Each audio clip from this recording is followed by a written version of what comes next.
ایک راز جس کے بارے میں آپ نے کبھی نہیں سنا، آج ہم وہ آپ کو راز بتائیں گے کہ ننکانہ صاحب کی سرزمین کے پیچھے چھپے ایسے واقعات اور ایسی تاریخ جو آپ نے کبھی نہیں سنی۔ لیکن دوستو، ویڈیو کو شروع کرنے سے پہلے آپ کو میں بتاتا چلوں کہ آپ کے لیے ہم لائے ہیں ایک کیش پرائز یا بہت ہی قیمتی انعام جیتنے کا موقع۔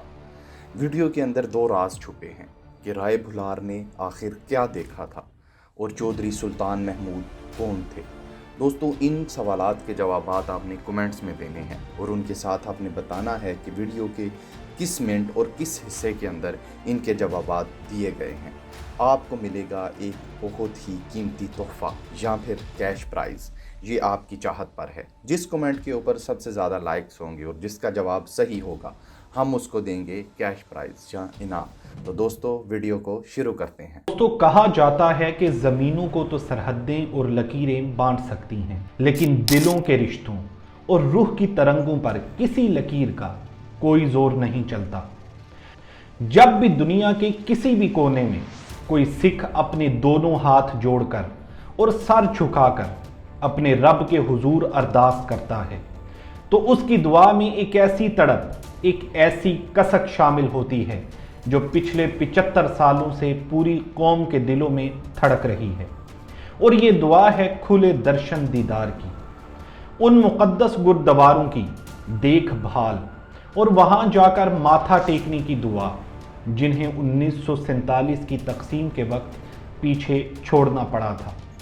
اور ان سب مقدس مقامات میں سب سے اعلیٰ، سب سے معزز اور سب سے پیارا نام ہے ننکانہ صاحب کا۔ آج کی اس کہانی میں ہم اس بات کا سفر کریں گے کہ آخر سکھ قوم کا دل آج بھی پاکستان میں موجود اس چھوٹے سے شہر میں کیوں دھڑکتا ہے۔ ہم جانیں گے اس مٹی کی کہانی جہاں سے ایک ایسے نور نے جنم لیا جس نے صدیوں کی تاریکی کو مٹا دیا، اور ہم محسوس کریں گے اس درد اور اس امید کو جو آج بھی واگا بارڈر کے آر پار لوگوں کو آپس میں جوڑے رکھتی ہے۔ یہ کہانی شروع ہوتی ہے آج سے 5 صدیاں پہلے۔ پنجاب کے بیچوں بیچ ایک چھوٹا سا گاؤں آباد تھا جسے رائے پور یا رائے بھوئی دی تلونڈی کہا جاتا تھا۔ یہ گاؤں آج کے پاکستان میں لاہور سے لگ بھگ 90 کلومیٹر دور واقع تھا۔ 15 اپریل 1974 کا دن تھا جب مہتا کالو اور ماتا تریپتا کے آنگن میں ایک بچہ پیدا ہوا۔ اس وقت کسی کو اندازہ نہیں تھا کہ یہ بچہ آگے چل کر انسانیت کا ایک نیا رستہ طے کرے گا۔ دوستو، اس بچے کا نام رکھا گیا نانک۔ نانک کی بڑی بہن بی بی نانکی پہلی شخصیت تھی جنہوں نے اپنے چھوٹے بھائی کے چہرے پر وہ روحانی نور دیکھا جو عام بچوں میں نہیں ہوتا۔ جیسے جیسے بابا نانک بڑے ہوئے، ان کی باتیں اور ان کا انداز فکر دنیا والوں کی سمجھ سے بالا تر تھا۔ ان کے والد مہتا کالو ایک عام دنیا دار انسان تھے جو چاہتے تھے کہ ان کا بیٹا پڑھ لکھ کر کوئی عام سا کام کاج کرے۔ لیکن دوستو، نانک کی دنیا تو کچھ اور ہی تھی۔ جب انہیں مقامی مدرسے یا پتھ شالہ بھیجا گیا تو انہوں نے اپنے استاد کو ہی ایسی روحانی باتیں سکھانا شروع کر دی کہ استاد دنگ رہ گئے۔ کہا جاتا ہے کہ استاد نے انہیں پٹی پر حروف لکھنے کو کہا، لیکن نانک نے ہر حرف کے ساتھ خدا کی تعریف اور اس کی وحدانیت کا ذکر لکھا۔ جس جگہ پر یہ واقعہ پیش آیا، آج وہاں گردوارہ پٹی صاحب قائم ہے۔ جب نانک کی عمر تھوڑی اور بڑی ہوئی تو ان کے والد نے ہندو رواج کے مطابق انہیں جانوئے پہنانے کی کوشش کی، لیکن نانک نے اس رسم سے انکار کر دیا۔ انہوں نے فرمایا کہ مجھے سود کا دھاگا نہیں بلکہ ایسی ڈور چاہیے جو سچائی، صبر اور رحم دلی سے بنی ہو، جو نہ کبھی ٹوٹے اور نہ جل سکے۔ بابا نانک کے ان روحانی تجربات اور معجزات کے سب سے بڑے گواہ ان کے آبائی گاؤں کے مسلمان جاگیردار رائے بلر بھٹی تھے۔ رائے بلر کا کردار سکھ تاریخ میں اتنا اہم ہے کہ اس کے بنا ننکانہ صاحب کا ذکر ادھورا ہے۔ دوستو، ایک دفعہ کا ذکر ہے کہ نانک کو جانور چرانے کی ذمہ داری دی گئی۔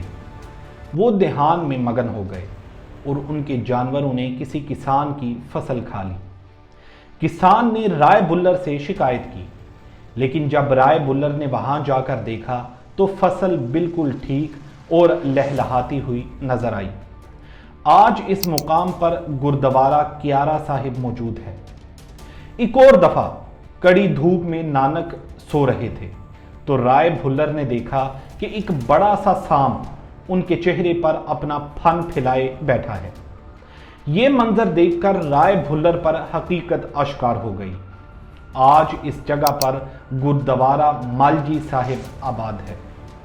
رائے بھلر نے بابا نانک کی عظیم روحانیت کو پہچان کر انہیں اپنا مرشد مان لیا۔ انہوں نے گاؤں کی آدھی سے زیادہ تقریباً 18,000 ایکڑ زمین نانک کے نام وقف کر دی اور اس زمین پر بسنے والا گاؤں آگے چل کر ننکانہ صاحب کے نام سے مشہور ہوا۔ لیکن دوستوں، ننکانہ صاحب کی پہچان صرف معجزات نہیں بلکہ وہ عظیم فلسفہ ہے جو صدیوں تک انسانیت کی رہنمائی کرتا رہا۔ ایک دن مہتا کالو نے نانک کو 20 روپے دیے اور کہا کہ جاؤ بازار سے کوئی کھرا اور سچا سودا کر کے آؤ تاکہ تمہیں کاروبار کی سمجھ آئے۔ نانک اپنے ساتھی بھائی مردانہ کے ساتھ نکل پڑے۔ رستے میں انہیں بھوکے اور بیمار لوگوں کا ایک قافلہ ملا۔ نانک نے سوچا کہ بھوکے کو کھانا کھلانے سے زیادہ سچا اور کھرا سودا کیا ہو سکتا ہے۔ انہوں نے ان 20 روپے سے ان تمام لوگوں کو کھانا کھلا دیا۔ جب وہ واپس خالی ہاتھ گاؤں لوٹے تو والد کے غصے سے بچنے کے لیے کچھ جھاڑیوں کے نیچے چھپ گئے جو ایک تمبو کی طرح لگ رہی تھیں۔ آج اس جگہ کو گردوارہ تمبو صاحب کے نام سے جانا جاتا ہے۔ یہ سچا سودا کوئی عام واقعہ نہیں تھا بلکہ اس نے سکھ دھرم میں لنگر کی بنیاد رکھی۔ ایک ایسی عظیم روایت جہاں چھوٹا بڑا امیر غریب اونچی ذات نیچ ذات سب ایک ساتھ ایک ہی صف میں بیٹھ کر کھانا کھاتے ہیں اور انسانی برابری کا سبق سیکھتے ہیں۔ صدیوں بعد جب سکھ دھرم پھیلا تو ننکانہ صاحب کا مقام ایک عظیم تیرتھ ستھان بن گیا۔ مہاراجہ رنجیت سنگھ اور دیگر سکھ رہنماؤں نے یہاں عظیم الشان گردوارے تعمیر کروائے۔ دوستو، ان سب میں سب سے اہم گردوارہ جنم استھان ہے جو ٹھیک اسی جگہ پر بنا ہے جہاں بابا گرو نانک دیو جی کی پیدائش ہوئی تھی۔ لیکن وقت کا پہیہ ہمیشہ ایک جیسا نہیں رہتا۔ 20ویں صدی کے آغاز میں جب پنجاب پر انگریزوں کا قبضہ تھا، ان مقدس گردواروں کا انتظام برشٹ مہنتوں کے ہاتھ میں چلا گیا۔ ننکانہ صاحب کے گردوارہ جنم استھان کا مہنت نارائن داس تھا۔ اس نے اس مقدس جگہ کو اپنی عیاشی کا اڈا بنا لیا تھا۔ گردوارے کے اندر ایسی غیر اخلاقی حرکتیں ہونے لگیں جو کسی بھی مذہب میں قابل قبول نہیں تھیں۔ جب سکھ قوم نے اس بے حرمتی کے خلاف آواز اٹھائی اور شرومنی گردوارہ پربندھک کمیٹی کا قیام عمل میں آیا تو انہوں نے شانتی اور امن کے ساتھ گردواروں کا کنٹرول واپس لینے کا فیصلہ کیا۔ لیکن مہنت نارائن داس نے خون کی ندیاں بہانے کی تیاری کر رکھی تھی۔ 20 فروری 1921 کی وہ سرد صبح سکھ تاریخ میں ہمیشہ کے لیے خون سے لکھی گئی۔ بھائی لشمن سنگھ دھارووالی کی قیادت میں تقریباً 150 سکھوں کا ایک جتھا جو بالکل نہتا تھا، شانتی کا پیغام لے کر گردوارہ جنم استھان میں داخل ہوا۔ انہوں نے اندر جا کر شری گرو گرنتھ صاحب کا پرکاش کیا اور ارداس شروع کی۔ مہنت نارائن داس، جس نے وہاں پہلے سے اپنے گنڈے بٹھا رکھے تھے، اس نے ان نہتے سکھوں پر گولیاں برسانا شروع کر دیں۔ یہ گولیاں نہ صرف معصوم سکھوں کو لگیں بلکہ مقدس شری گرو گرنتھ صاحب کو بھی چھیڑ گئیں۔ جو سکھ وہاں بچنے کی کوشش کر رہے تھے انہیں برچھیوں اور تلواروں سے کاٹ دیا گیا۔ بھائی دلیپ صاحب نے آگے بڑھ کر مہنت کو اس خون خرابے سے روکنے کی کوشش کی تو انہیں ماتھے پر گولی مار کر وہیں شہید کر دیا گیا۔ اور انتہا تو یہ تھی کہ بھائی لشمن سنگھ دھرووالی کو جنڈ کے درخت سے الٹا لٹکا کر زندہ جلا دیا گیا۔ ان شہیدوں کی لاشوں پر مٹی کا تیل ڈال کر انہیں گردوارے کے اندر ہی آگ لگا دی گئی۔ ساکا ننکانہ صاحب کے نام سے مشہور اس سانحے میں لگ بھگ 200 سکھ شہید ہوئے۔ اس دن انہوں نے جو قربانی دی اس نے پوری سکھ قوم کو جگا دیا اور آخرکار گردواروں کا کنٹرول واپس سکھوں کے پاس آیا۔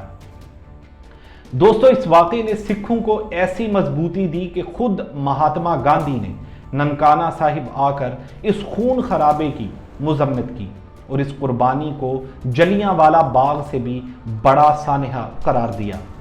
لیکن شاید اس دھرتی پر سکھ قوم کا سب سے بڑا امتحان ابھی باقی تھا۔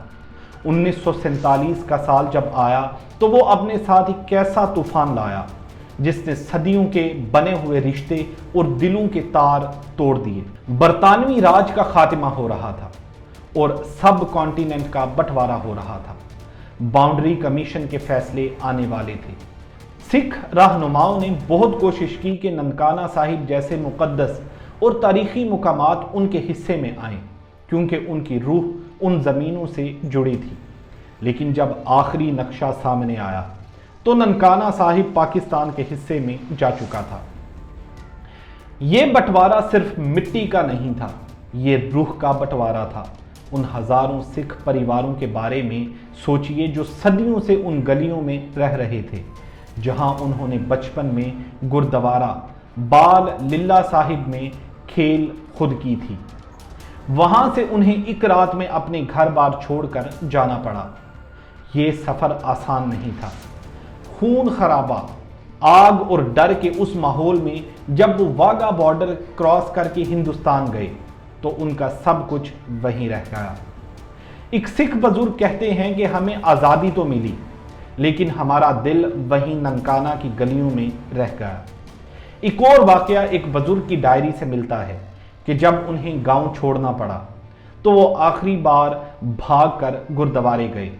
وہاں جا کر انہوں نے دہلیز کو چوما، مٹی کو اپنی پگڑی سے لگایا اور روتے ہوئے وہاں سے نکل گئے۔ ایسے ان گنت قصے ہیں جہاں مسلمان دوستوں نے اپنی جان پر کھیل کر اپنے سکھ دوستوں کی جانیں بچائیں، انہیں محفوظ رکھا اور پھوٹ پھوٹ کر روتے ہوئے انہیں رخصت کیا۔ اسی درد اور اسی محبت کی وجہ سے آج بھی ہر سکھ اپنی ارداس میں اس جدائی کا ذکر کرتا ہے اور ان مقامات کے کھلے درشن دیدار کی دعا مانگتا ہے۔ آخر اتنے سال گزر جانے کے بعد آج ننکانہ صاحب کا منظر کیسا ہے؟ آج ننکانہ صاحب میں امید کی ایک نئی کرن دیکھی جا سکتی ہے۔ آج پاکستان میں انٹرفیتھ ہارمنی اور مذہبی ہم آہنگی کے ایک نئے دور کا آغاز ہو چکا ہے۔ اگر آپ آج ننکانہ صاحب جائیں تو وہاں آپ کو امید، دوستی اور محبت کی نئی کہانیاں ملیں گی۔ پاکستان کی حکومت اور ایویکیو ٹرسٹ پراپرٹی بورڈ نے پاکستان سکھ گردوارہ پربندھک کمیٹی کے ساتھ مل کر ان گردواروں کی دیکھ بھال اور ان کی رونقیں واپس بحال کرنے کا بیڑا اٹھایا ہے۔ دوستو، جو گردوارے بٹوارے کے بعد برسوں تک بند رہے یا سنسان پڑے تھے، آج وہاں دوبارہ قربانی کی پکار گونج رہی ہے۔ گردوارہ بال للہ صاحب ہو یا گردوارہ تمبو صاحب، ان سب کی ذہانت سے مرمت کی گئی، لیکن صرف عمارتوں کی مرمت ہی سب کچھ نہیں ہے۔ اصل کہانی تو ان انسانوں کی ہے جو اس مٹی میں بستے ننکانہ صاحب میں یہ سکھ پریواروں کی وہ تعداد ہے جو پاکستان کے قبائلی علاقہ جات، خاص طور پر پشاور، تیرا اور ڈیرہ بگٹی سے ہجرت کر کے یہاں آئے تھے۔ جب وہاں حالات خراب ہوئے اور دہشت گردی کا سایہ منڈلایا تو ان سکھوں نے کسی اور جگہ جانے کی بجائے اپنے گرو کی نگری ننکانہ صاحب کو اپنا ٹھکانہ بنایا۔ آج یہ لوگ پشتو بھی بولتے ہیں اور پنجابی بھی، اور ان کی دکانیں ننکانہ صاحب کے بازار میں امن کے ساتھ چل رہی ہیں۔ یہ یہاں کے مقامی مسلمانوں کے ساتھ مل کر رہتے ہیں اور ان سکھوں کا ساتھ دینے میں سب سے آگے آج بھی رائے بلر بھٹی کے وارث اور ان کی آنے والی نسلیں ہیں۔ رائے بلر کے خاندان کے لوگ آج بھی زیادہ تر مسلمان ہیں، لیکن وہ سکھ قوم کے ساتھ اپنی دوستی اور بھائی چارہ